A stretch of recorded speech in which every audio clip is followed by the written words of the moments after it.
Vamos ao juspositivismo estrito ou pleno. Esse aqui é que é o problema.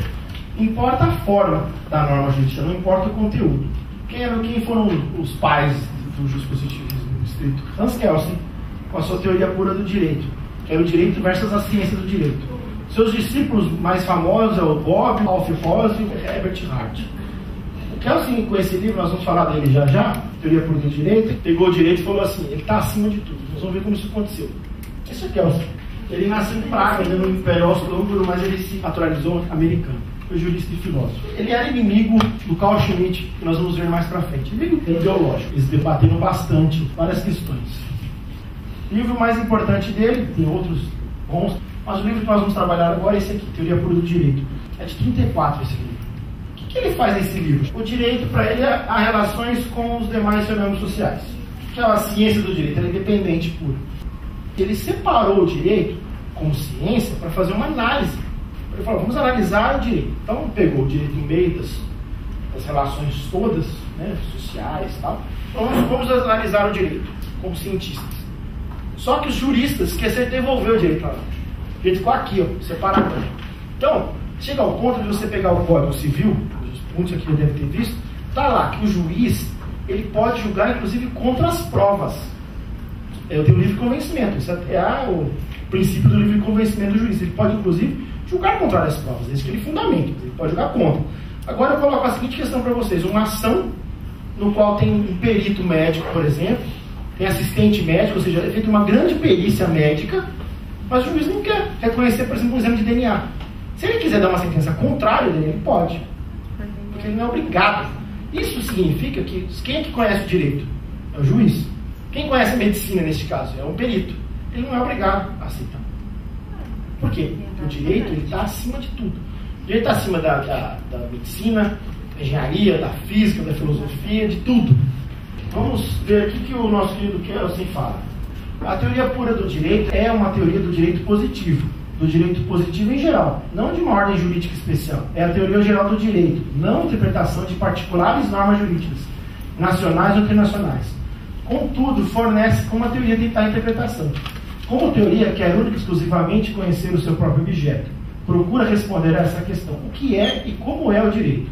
Mas já não importa a questão de saber como deve ser o direito, ou como deve ser ele feito. É ciência jurídica, não política do direito. De um modo inteiramente acrítico, a jurisprudência tem se confundido com a psicologia e a sociologia, com a ética e a teoria política. Esta confusão pode, porventura, explicar-se pelo fato dessas ciências se referirem a objetos que, indubitavelmente, têm uma estreita conexão com o direito.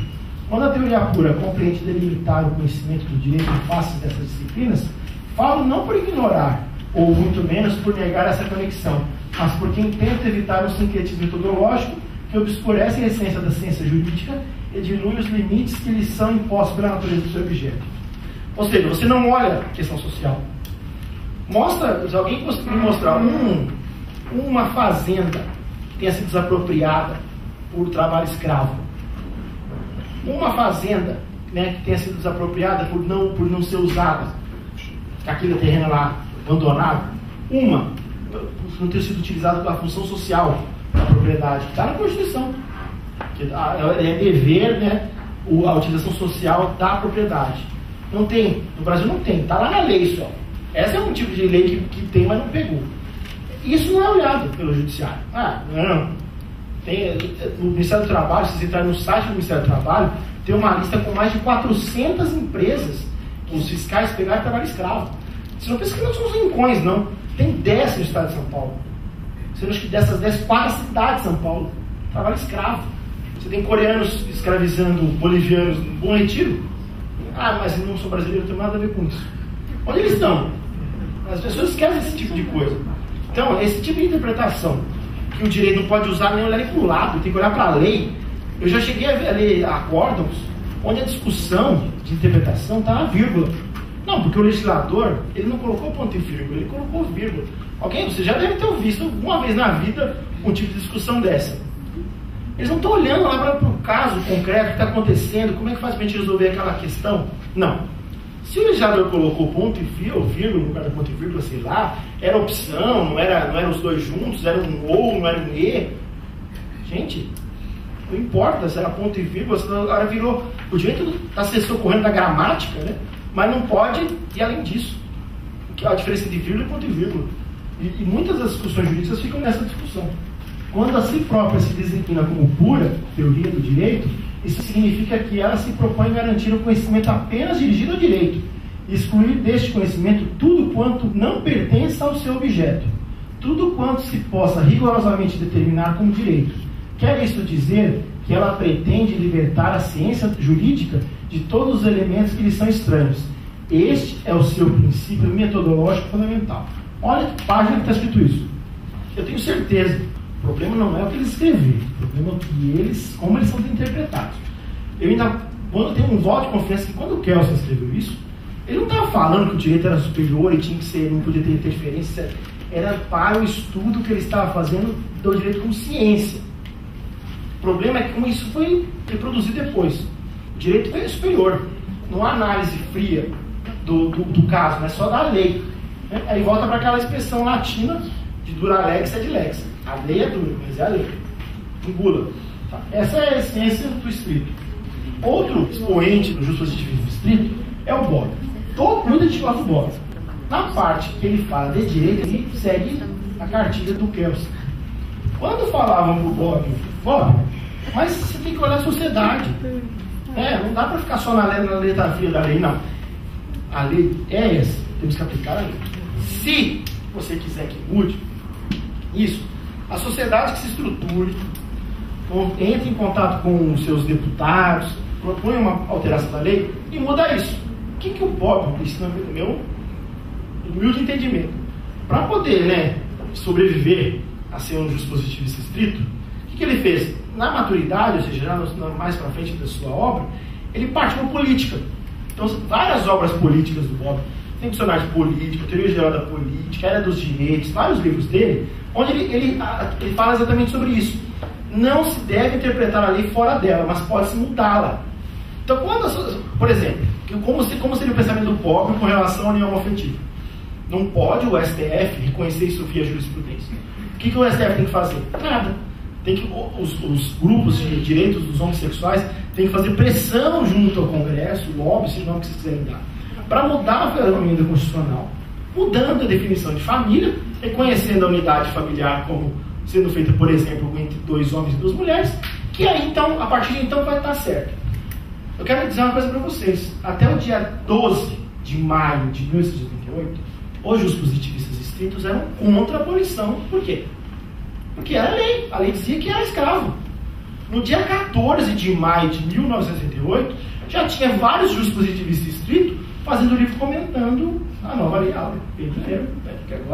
Porque agora pode escravo? Não, agora pode mais. Então agora não pode mais.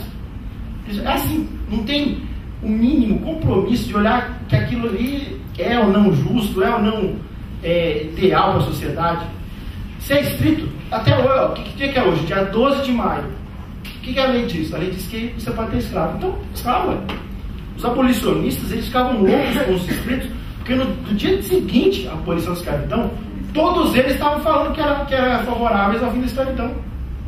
Isso é o melhor da consciência. Isso é o justo-positivista estrito. Porque ele mudou. Não mudou a realidade, mudou a lei. Se tivesse uma lei dizendo que agora pode estacionar discos voadores às quartas-feiras na Praça Charles Miller, beleza, ele vai ter um livro falando dos comentários da lei que permite estacionar disco voador na Praça Charles Miller, porque tem uma lei, eles não vão nem olhar o seu conteúdo, eles olham a forma. Foi uma lei votada no Congresso? Foi. Ela foi publicada no Diário Oficial? Foi. Está vigente? Já está naquele período que já está na vigência? Está, então está valendo. A gente não está aprovado, pelo menos falar que não tem, não está aprovado que não se tem ou não discos voadores, mas se houver, eles poderiam estacionar na Praça Charles Miller às sextas-feiras. Faz o menor sentido. Vocês já ouviram esse tipo de... Aqui eu estou carregando as tintas para mostrar o quão absurda é a situação. Mas vocês já se prepararam quando tiverem que ler alguma decisão ou os advogados pediram uma pesquisa. Eu quero jurisprudência em tal sentido, mas... E você acaba encontrando, você fala, meu Deus, porque você acaba lendo aquela aberração, né? É aquela linear interpretação da lei. O que é interpretar? Isso para mim é leitura. Interpretar é você, né? Olhar outras fontes, fazer isso. Você interpretar alguma coisa, se eu ler lá, o azul é uma cor, eu fui lá para vocês, eu vou interpretar essa frase. Ó. O azul é cor. Isso é interpretação? Isso é leitura. E o que os positivistas estritos fazem é leitura. Eles não interpretam nada. Livros do nosso amigo importante aqui.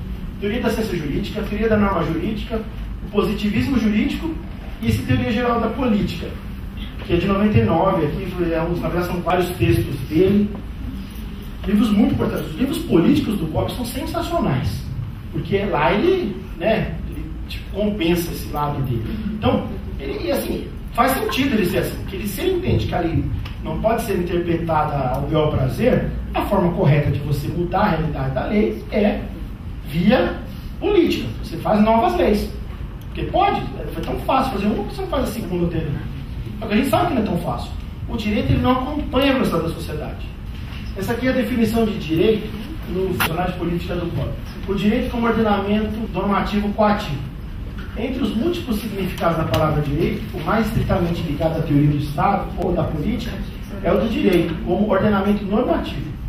Esse significado ocorre em expressões como direito positivo italiano e abrange um conjunto de normas de conduta e de organização, constituindo uma unidade e tendo por conteúdo a regulamentação das relações fundamentais para a convivência e sobrevivência do grupo social, tais como relações familiares, as relações econômicas, as relações superiores de poder, também chamadas de relações políticas. E ainda, a regulamentação dos modos e das formas através das quais o grupo social reage à violação das normas de primeiro grau ou à institucionalização da sanção. Essas normas têm como escopo mínimo o impedimento de ações que possam levar à destruição da sociedade, a solução dos conflitos que a ameaçam e que tornariam impossível a própria sobrevivência do grupo, se não fossem resolvidos, tendo também como objetivo a consecução e a manutenção da ordem e da paz social. A desculpa que os estritos dão, de que não pode ficar sem a coisa ao meu prazer, temos que seguir a lei, é que se você deixar a coisa aberta, qualquer um interprete o que quiser, vai virar bagunça, né? Daqui a pouco, não reconhecendo, sei lá, Deus o quê, né? E vai acabar a paz social, a ordem, vai ser o caos. Né? Eles quase falam também, como os Estados Unidos, da Tina Turner vendendo gasolina. Né? Então, eles pintam um cenário que, se você não respeitar a lei, ela vai ser, né, destrinchada, vai ser o caos, prédios pegando fogo, as pessoas dentro da sua casa. Acontece isso. Eu mostrei para vocês agora há pouco o Eclético. Acontece isso. No Rio Grande do Sul, vocês têm notícia de que o pessoal lá é na bala, as coisas que são. Pelo contrário. Né? Então, isso não é verdade. Esse discurso do medo, voltamos ao Hobbes, né? O senhor Leviatã, o medo é a maior indústria que existe do medo. Põe medo em você em todos os aspectos. Esse aqui é um medo vendido pelos escritos. Se a gente ficar interpretando ali assim, é o prazer de quem a lê, daqui a pouco você está lendo lá que cor é azul, você vai falar assim, que água é cor, que farinha é cor. Pera, não chega a esse nível, tem limites, né, para as interpretações.